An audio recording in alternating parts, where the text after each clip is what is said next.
তো রাত বাজে 12টা, সাড়ে 12টা, সাড়ে 12টা বাজতে যায়, 12টা 15। আরেকজনের অবস্থা দেখো।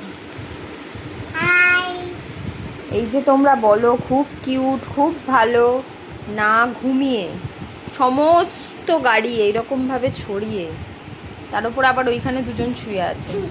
ওই দেখো একটা ট্রেন। সমস্ত গাড়িগুলোকে এরমভাবে ছড়িয়ে, তাহলে আমি শোবো কোথায়? মানে সারা বিছনায় ওর গাড়ি ঘোড়া সব থাকে সারা দিন। রাতে ঘুমোতে আসার সময় শান্তি নেই। যারা ছেলের মা তারা আমার কষ্টটা খুব ভালো করে বুঝতে পারবে। সারা দিন সারা জায়গায় গাড়ি, তুমি হাঁটতে যাবে পায়ের তলায় গাড়ি লেগে, তোমার পায়ের মানে সে যে কী ব্যথা লাগে।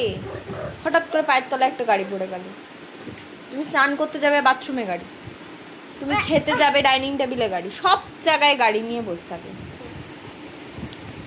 আমার মতো কে কে একই সেম জ্বালা ভোগ করছো প্লিজ আমায় কমেন্ট করে জানাও।